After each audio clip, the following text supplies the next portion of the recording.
E Brás Cubas revela o que só um morto pode contar. Aqui estou eu, falando do além, dessa imensidão que vocês tanto temem e desconhecem. Sou Brás Cubas, morto há tantos anos que já perdi a conta, mas curiosamente mais lúcido agora do que jamais fui em vida. A morte, meus caros espectadores ainda respirantes, tem suas vantagens. A principal delas é poder contar a verdade sem o medo das consequências sociais. Afinal, que mal pode me fazer agora a opinião alheia?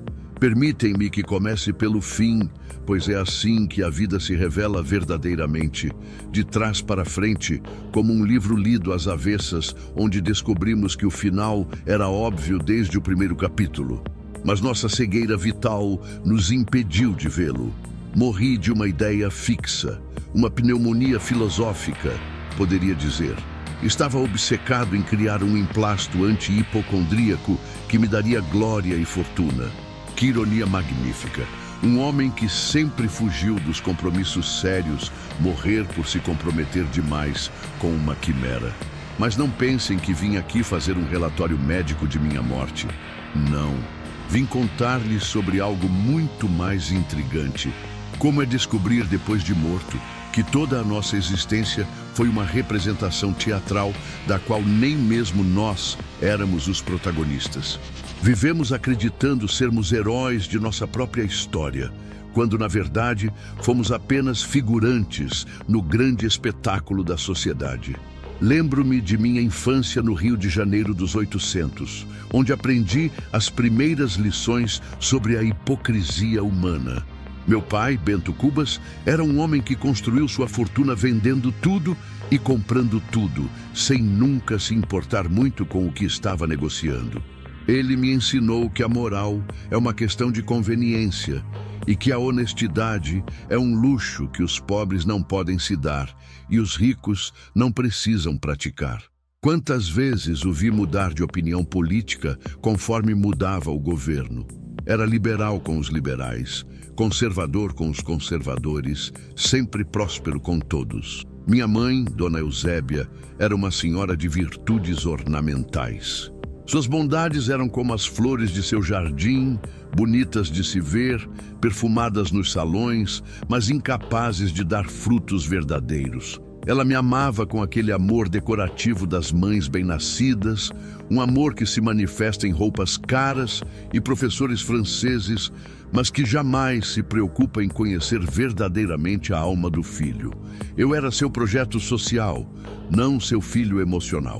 Cresci, pois, entre essas duas influências, aprendendo desde cedo que a vida é um grande teatro, onde todos representam personagens que não escolheram, mas que a sociedade lhes impôs. O menino rico deve ser leviano e charmoso. O jovem bem-nascido deve ser conquistador e irresponsável. O homem maduro deve ser respeitável e bem casado. Segui o roteiro à risca, sem questionar se era realmente isso que eu queria ser. Na juventude, quando o sangue ferve e o coração dispara por qualquer sorriso feminino, conheci Marcela. Ah, Marcela! Ela foi minha primeira grande lição sobre o amor e sobre mim mesmo. Marcela me amou 15 meses e 11 contos de réis. Nem mais um dia, nem menos um vintém. Que precisão matemática tinha aquele coração. Que bela lição sobre a natureza humana. Pensei que fosse paixão, mas era apenas comércio bem disfarçado. Ela vendia ilusões, eu comprava sonhos. Ambos saímos satisfeitos da transação, até que meu crédito se esgotou.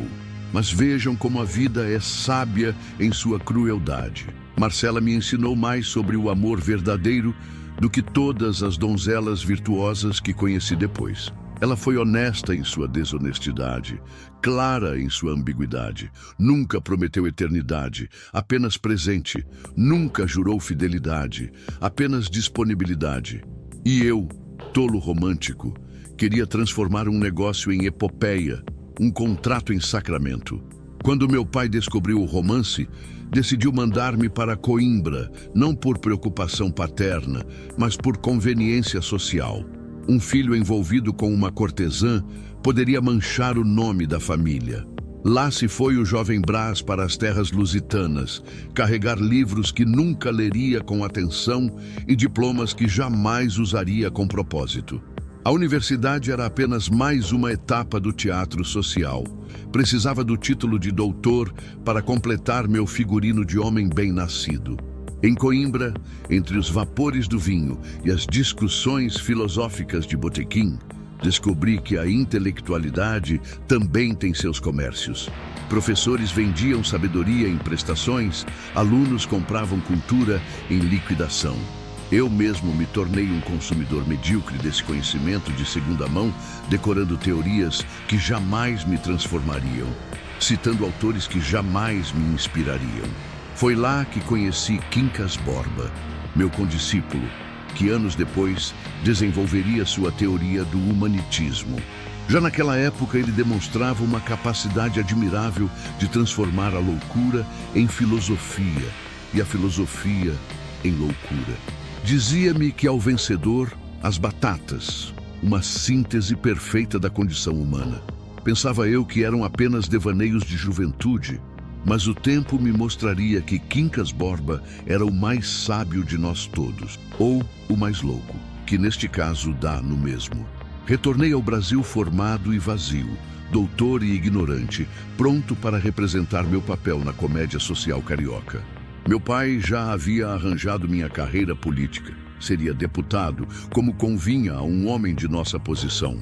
A política, descobri rapidamente, era apenas uma extensão mais refinada do comércio paterno. Vendia-se votos, comprava-se influência, negociava-se com a consciência. Eu era um político natural, pois jamais havia levado a sério minhas próprias convicções. Nessa época conheci Virgília, mulher de Lobo Neves, meu antigo rival de colégio que se tornara meu rival político e, sem saber, meu rival amoroso. Virgília era casada, eu era solteiro, ela era ambiciosa, eu era conveniente. Começamos um namoro às escondidas que durou alguns anos, alimentado pela adrenalina do proibido e pela vaidade de possuir o que era de outro. Que baixeza magnífica! Que vulgaridade elegante! Virgília não era Marcela. Era mais perigosa porque era mais inteligente, mais sedutora porque era mais calculista. Sabia exatamente o que queria e usava seu charme como um cientista usa seus instrumentos, com precisão e objetividade. Nossos encontros na Gamboa eram um misto de paixão e estratégia política. Ela me contava os planos do marido, eu lhe revelava as intenções de meus correligionários. Fazíamos amor e política com a mesma intensidade e com a mesma falta de sinceridade fundamental. Mas o que me fascina agora, dessa perspectiva privilegiada da morte, é perceber como todos nós, naquela época, vivíamos uma grande mentira coletiva. Fingíamos que a política nos interessava pelos ideais, quando na verdade nos interessava pelo poder. Fingíamos que o amor nos movia por sentimentos nobres, quando na verdade nos movia por instintos possessivos. Fingíamos que a sociedade nos unia por valores comuns, quando na verdade nos dividia por interesses particulares. A casinha da Gamboa foi nosso pequeno teatro particular, onde Virgília e eu representávamos a peça do amor proibido. Que atores medíocres fomos! Ela fingia paixão, eu fingia romântico. Ambos fingíamos que aquilo poderia ter um final feliz, quando sabíamos que seria apenas um episódio em nossas biografias oficiais. O adultério, descobri, é a mais honesta das relações sociais, pois nele, ao menos, admitimos nossas mentiras. Durante esses anos de vida dupla, acompanhei a decadência de meu pai e o crescimento de minha própria futilidade. Bento Cubas morreu como viveu, preocupado com as aparências até o último suspiro. Suas últimas palavras foram sobre o que diriam no enterro, se haveria flores suficientes, se as pessoas importantes compareceriam. Morreu fazendo a representação de uma morte digna, como havia vivido fazendo a representação de uma vida próspera. Herdei-lhe os bens e as obrigações sociais. Tornei-me senhor de escravos, sem nunca refletir sobre a monstruosidade da escravidão. possuía gente como se possui móveis e tratava a ambos com a mesma indiferença distraída. Que cegueira conveniente, que surdez necessária. Para manter o sistema funcionando, precisávamos todos fingir que os escravos não eram completamente humanos, ou que nós não éramos completamente desumanos. Lembro-me de Prudêncio, meu moleque de estimação na infância, que eu montava como cavalo e tratava como brinquedo. Anos depois, já alforriado, o encontrei espancando um escravo próprio com a mesma crueldade que um dia sofrera. A roda da opressão girava inexorável, o oprimido tornando-se opressor, repetindo os gestos que o feriram, perpetuando a violência que o formou. Era a síntese perfeita de nossa sociedade, cada um reproduzindo no outro a dor que recebeu do sistema. Mas nem tudo em minha vida foi falsidade e conveniência. Houve Eugênia, a flor da moita, minha prima manca que me ensinou sobre a beleza imperfeita e o amor sincero. Eugênia era pobre, coxa e verdadeira, 3 defeitos imperdoáveis em nossa sociedade. Amou-me sem calcular vantagens, entregou-se sem negociar contrapartidas. E eu, condicionado pelo meu meio social, achei aquele amor demasiado simples para ser levado a sério. Que crime cometi contra aquela alma pura? Usei sua sinceridade como diversão, sua entrega como passatempo. Quando a sociedade começou a comentar nosso namoro, quando as tias começaram a torcer o nariz para minha prima pobre e aleijada, abandonei-a com a covardia elegante dos bem-nascidos. Inventei desculpas nobres para minha baixeza, transformei minha crueldade em prudência social. Eugênia chorou. Eu me consolei rapidamente. Ela ficou marcada para sempre. Eu segui em frente sem cicatrizes visíveis. Anos depois, soube que morrera solteira, guardando até o fim uma paixão que eu havia tratado como brincadeira. Que desperdício magnífico de sentimento verdadeiro. Que lição sobre a desproporção entre o que damos e o que recebemos na vida. Foi então que a vida começou a me cobrar suas contas. Nhonhô, meu sobrinho querido, filho de minha irmã Sabina, morreu ainda criança de uma febre súbita. Pela primeira vez senti o peso real da perda, a dor que não se pode negociar nem representar. Nhonhô era a única pessoa que me amava sem interesse, que ria de minhas palhaçadas sem calcular vantagens. Sua morte me mostrou que existe uma categoria de sofrimento que nenhuma filosofia explica, nenhuma ironia alivia. Carreguei seu caixãozinho nos ombros e senti o peso de toda a minha inutilidade. Que serve um homem que passou a vida inteira fingindo sentimentos, quando finalmente encontra um sentimento verdadeiro? Que vale uma existência dedicada às aparências, quando a morte revela a substância real de cada gesto? Nhonhô morreu inocente. Eu continuei vivendo culpado de uma culpa que nem mesmo sabia definir. A partir dali, minha vida assumiu um tom diferente. Não que eu tenha me tornado melhor, isso seria literariamente inverossímil e humanamente impossível. Mas passei a observar com mais atenção a comédia na qual participava. Comecei a ver os fios que moviam as marionetes, incluindo aqueles que me moviam. Virgília, percebendo minha mudança, intensificou nossos encontros. Mulher inteligente, sabia que um homem melancólico é mais perigoso para um relacionamento clandestino do que um homem alegre. Tentou me distrair com mais paixão, mais projetos ambiciosos. Falava em fugirmos juntos, em desafiarmos a sociedade. Mas eu já havia compreendido que nossa história era apenas mais um capítulo do grande livro da mediocridade humana. Terminamos como todas as paixões inconsequentes terminam. Não com drama, mas com tédio. Virgília encontrou outras distrações. Eu me acomodei em minha solidão crescente. Ela seguiu representando a esposa virtuosa em público e a amante ardente em particular. Eu me tornei o solteirão excêntrico que todos toleravam por conveniência social e ninguém levava muito a sério. Nessa época, Quincas Borba reapareceu em minha vida, agora completamente louco e completamente lúcido, como costuma acontecer com os grandes espíritos. Sua teoria do humanitismo havia se desenvolvido numa filosofia complexa e absurda que explicava toda a existência através do princípio da luta pela sobrevivência. Segundo ele, não existiam nem virtudes nem vícios, apenas vitórias e derrotas.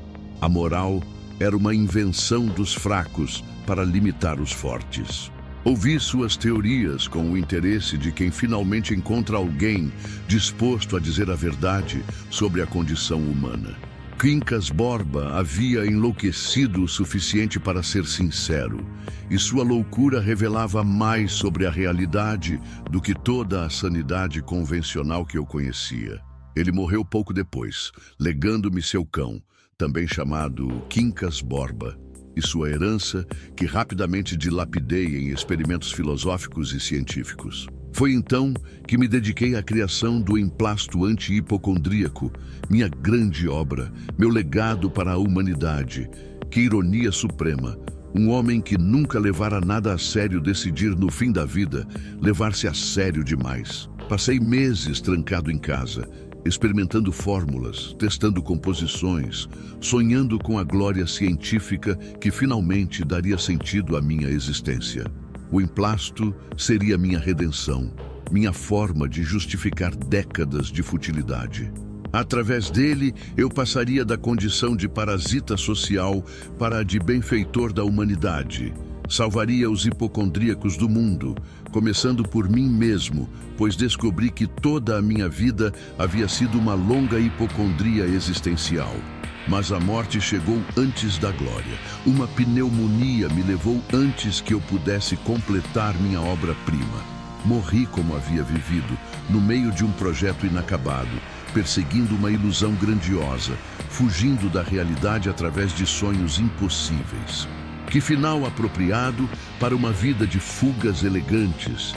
E aqui estou, contando-lhes essa história do além, onde finalmente posso ver a vida com a clareza que só a morte proporciona.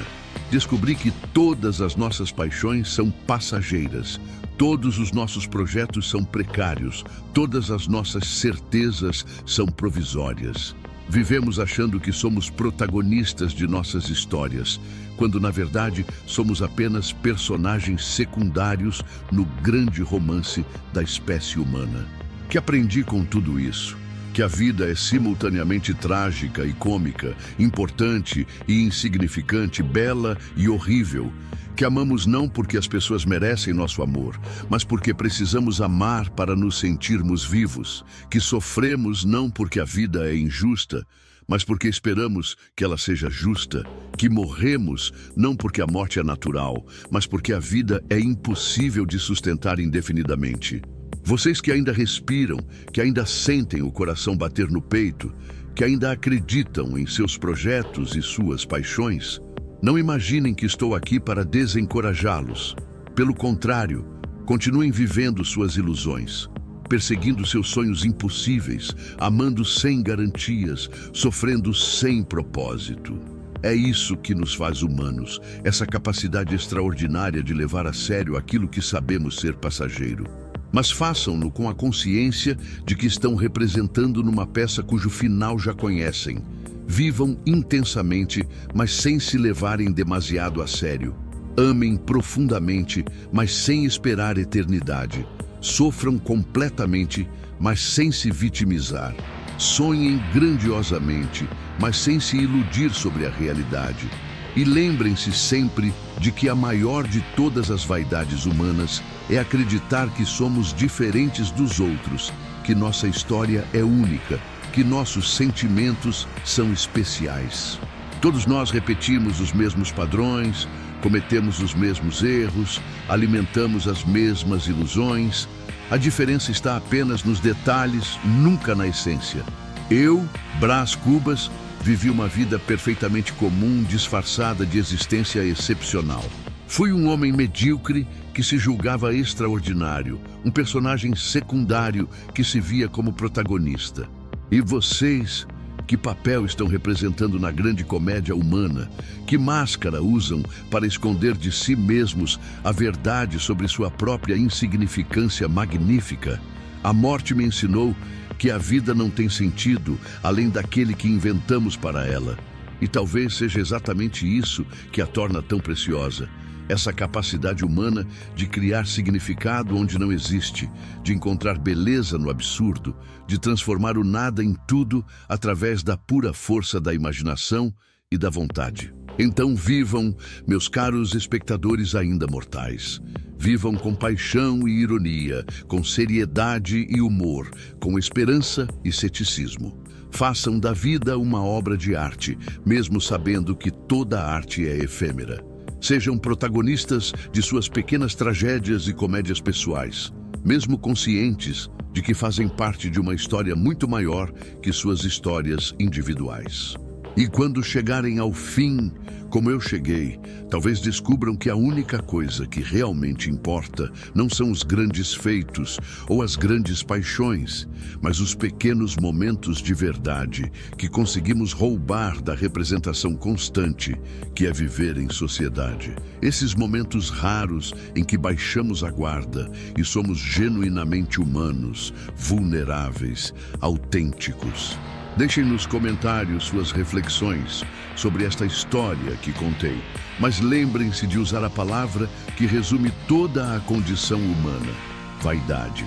Pois no fim das contas, tudo o que fazemos, pensamos e sentimos não passa de uma manifestação elaborada de nossa vaidade fundamental. A vaidade de existir, de importar, de deixar alguma marca num mundo que continuará girando muito bem sem nós. E agora me despeço, retornando ao silêncio eterno de onde vim para contar-lhes estas verdades que só um morto pode revelar.